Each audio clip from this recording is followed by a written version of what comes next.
शीतल सिंह है और मैं काशीपुर से आई हूँ। अभी क्या डिसीजन लिया है, आप बैठेंगे या यहाँ से जाएंगे? नहीं, अभी जो है हम लोग आपस में बात कर रहे हैं कि अभी हमें करना क्या है, लेकिन हमारी 3 मांगे मान ली गई हैं। पहली मांग तो हमारी सबसे पहले यही थी, जो हमारा अध्यक्ष है बॉबी पवार, जिनके ऊपर इन्होंने गंभीर धाराएं लगाई हैं, अति गंभीर धाराएं जिनमें जल्दी जमानत भी नहीं है, उन धाराओं को हटा के उन्हें बाइज्जत बरी किया जाए, उन्हें छोड़ा जाए। उसके बाद जो बॉबी पवार जी जो बोलेंगे हम लोग वो करेंगे।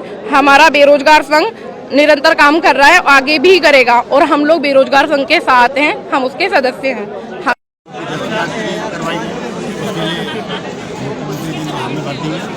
जैसा कि डीएम महोदय द्वारा अवगत कराया गया, लेटर आया डीएम महोदय को।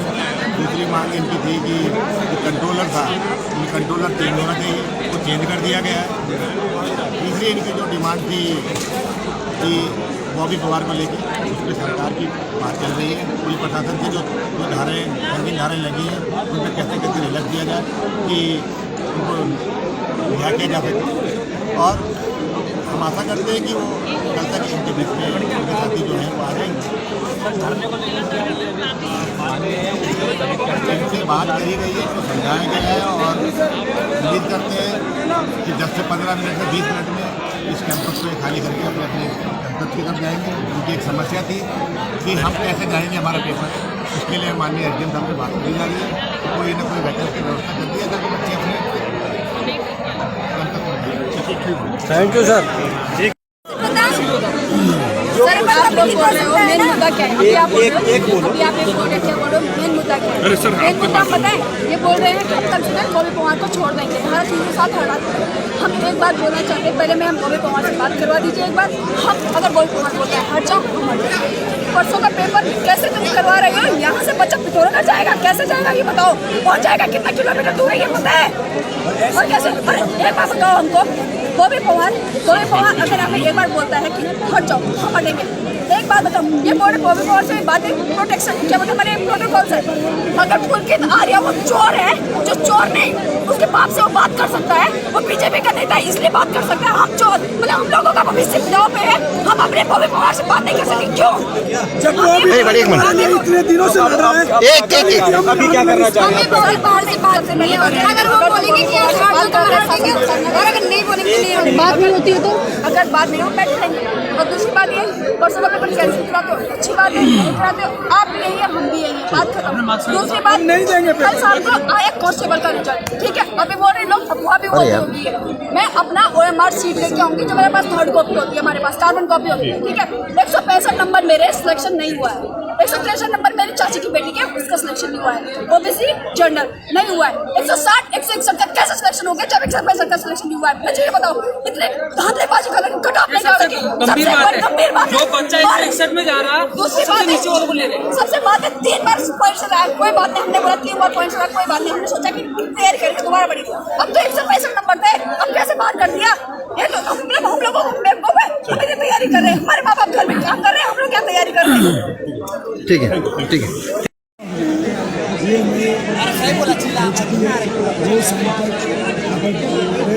जो दूसरी बात है कि जो जांच होगी वो हाईकोर्ट के सिटिंग जज के उसमें जितने विषय हैं उनकी जांच की जाएगी। और जो ये कानून जो मतलब जो कानून लागू किया गया है वो जो इस पर भी लागू किया जाएगा। और जितनी भी जो ज्यादा मांगे हैं वो मांगी जा चुकी है। और आगे की जो लड़ाई है, जो हमारे 13 साल जो हमने आगे की लड़ाई वो सारी आगे का नेतृत्व वो लोग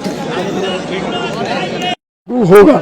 साथ ही साथ जो हमारी एक मांग थी कि CBI की जांच की मांग हो, जो हमने अपर सचिव जी के सामने भी हमने रखी थी और यहाँ DM साहिबा के सामने भी हमने रखा, पर उस मांग को हमारी नहीं माना गया। उसके बदले जो सिटिंग जज है हाईकोर्ट के, उनकी अध्यक्षता में जो जांच होगी उनकी अध्यक्षता में होगी। और यही जो 3 मांगे वो हमारी मानी गई है। अभी हम लोगों ने यही 3 मांगे रखी हैं। नहीं, अभी हमारी बातें हो रही है और चंद मिनटों में हम लोग इस पर फैसला ले लेंगे। एग्ज़ाम कंट्रोलर जिनका ट्रांसफ़र हो गया है, नए एग्ज़ाम कंट्रोलर आ गए हैं। इसके अलावा नकल कानून की बात हुई थी और कल ही नकल कानून आया है, जैसे कि आप सभी को ज्ञात है।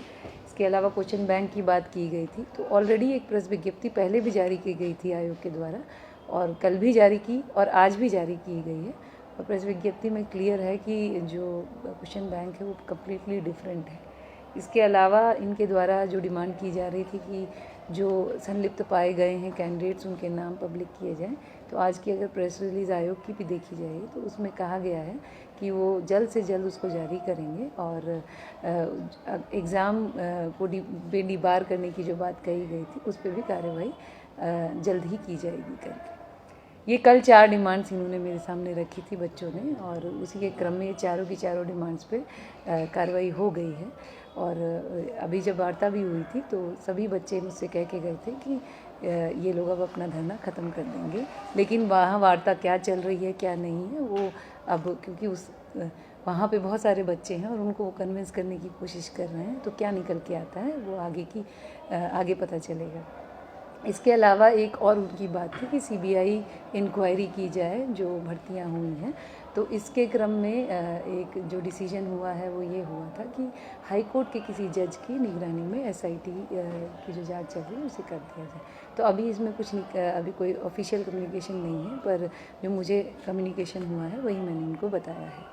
इसके अलावा जो दो डिमांड्स थी, जैसे कि एग्ज़ाम डिले कर दी, एग्ज़ाम पोस्टपोन या कैंसिल कर दिया जाए, तो क्योंकि बाकी बच्चों का भी भविष्य इससे जुड़ा हुआ है और वो भी हमारे ही बच्चे हैं, तो इस पे कोई इस तरह का निर्णय नहीं लिया जाएगा। एग्ज़ाम जैसे थे, जैसे जो समय से होना था, जिस दिन होना था, उसी तरीके से कंडक्ट होगा। इसके अलावा जो आज आयोग की आज जो विज्ञप्ति आई है उसमें भी यही आया है।